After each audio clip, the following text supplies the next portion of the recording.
Volvamos a 1905. Albert Einstein también se dio cuenta de que tenía un modo de explicar algo llamado efecto fotoeléctrico. ¿Por qué la luz ultravioleta descargaría una placa metálica cargada eléctricamente? Lo haría si la luz llegaba en paquetes cuya energía dependiera de la frecuencia, de acuerdo con la fórmula de Max-Planck. La idea puede haber parecido bastante inocente, pero en realidad no ha habido jamás un manifiesto más revolucionario. Un siglo antes, Thomas Young había sido el primero en justificar el fenómeno de la interferencia, probando de una vez por todas que la luz era una onda.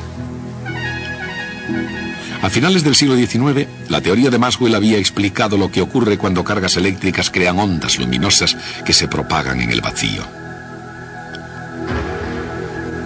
Pero el mundo de la física apenas se había sentado a descansar para gozar de su triunfo cuando Albert Einstein, negándose a cabalgar sobre la cresta de la ola, dijo que la luz podría estar formada por partículas.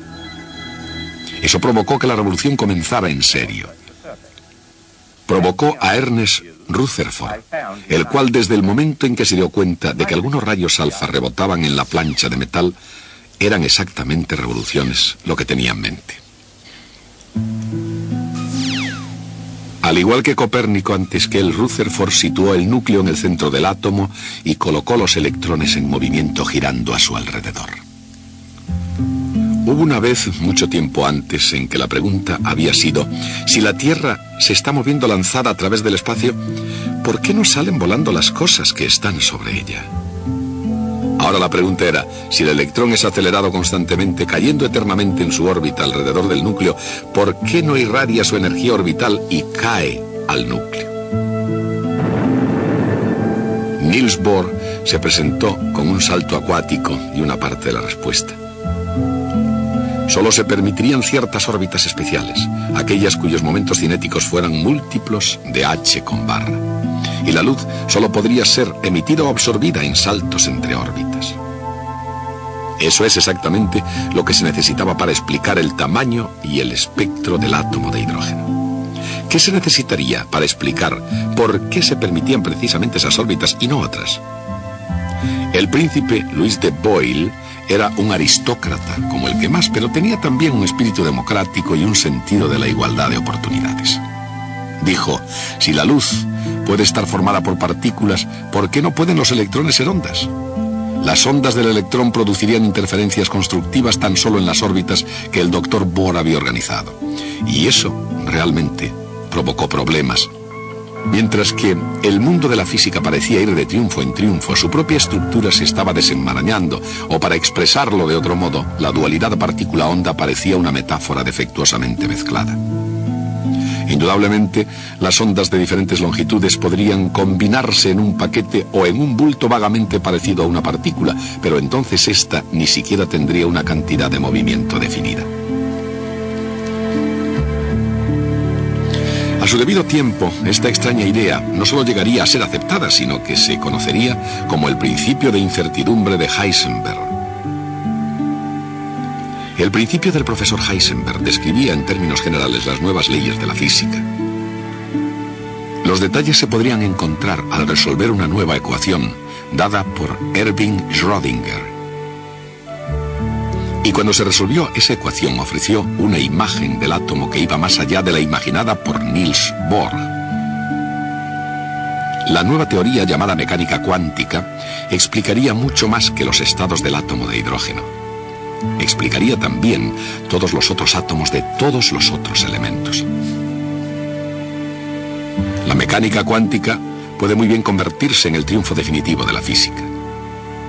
Pero como muchos triunfos, fue adquirido con un costo enorme. Desafía la idea más fundamental de todas: la relación entre causa y efecto. En la física aristotélica, cada movimiento tenía que tener una causa inmediata. Se necesitaba un ímpetu, un impulso para mantener en movimiento una bala de cañón. En la física newtoniana, el movimiento ya no necesitaba de una causa, pero cada cambio en el movimiento sí la necesitaba. Sin embargo, en la física moderna, dada una causa, no siempre se produce el mismo efecto. Este es el verdadero abandono del pasado. Los resultados de un conjunto dado de circunstancias no estaban completamente determinados. Hay resultados alternativos posibles. Solo están determinadas con precisión las probabilidades de las alternativas. Esta falta de determinismo es verdaderamente revolucionaria y no debe confundirse con una situación similar que surgió en la física newtoniana. La estadística se ha utilizado extensamente para describir el movimiento de las moléculas en un gas. Eso fue solamente un procedimiento práctico. Teóricamente, se podía calcular la trayectoria de cada bolita sólida. Teóricamente, se podía predecir el futuro del universo. Sencillamente, no era práctico hacerlo. Pero con la mecánica cuántica, la situación ha cambiado fundamentalmente. Como una cuestión de principios, las trayectorias de las partículas atómicas no pueden predecirse con exactitud y el futuro del universo no es predeterminado. En los países, como en los campos de la ciencia, tienen lugar revoluciones. Vienen y se van. Y las cosas permanecen más o menos igual. Incluso en el universo mecánico cuántico, algunas cosas no han cambiado.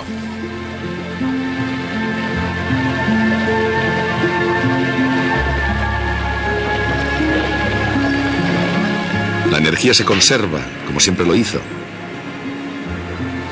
Y así la cantidad de movimiento. Y también el momento cinético. De hecho, esas mismas ideas residen en el propio corazón de la física moderna. Por ejemplo, en la teoría de la relatividad se conserva la cantidad de movimiento, aun cuando eso signifique que la masa debe aumentar con la velocidad. Y es precisamente por eso que energía es igual a m por c al cuadrado. Incluso Niels Bohr, a pesar de su audacia, no desafió la idea de que la energía se conserva siempre. Y la idea de energía sigue siendo fundamental incluso para las partículas fundamentales. Con respecto al momento cinético, la idea no solo guió a Niels Bohr, sino que surgió como un concepto central de la nueva física en que cada electrón, por no mencionar las otras partículas elementales, es un tipo de giróscopo mecánico cuántico.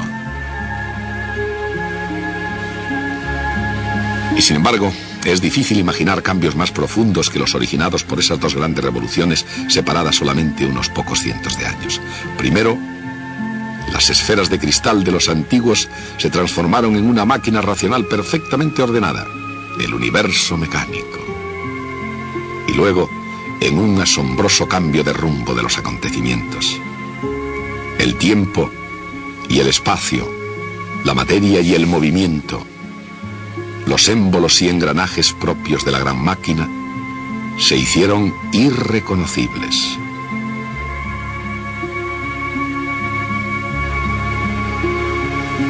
Bienvenido al universo mecánico cuántico. Bueno, este es el momento que todos estaban esperando. Nuestro largo viaje juntos a través de la física ha terminado finalmente. Pero nos queda el tiempo justo para echar una última ojeada atrás, hacia donde hemos estado. Todo el relato comenzó, por supuesto, con Copérnico.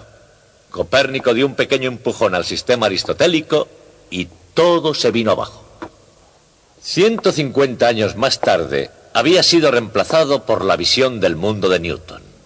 Y hoy todavía, la gente culta ve el mundo de esa manera.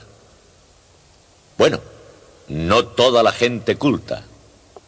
Resulta que los científicos ya no piensan de esa forma.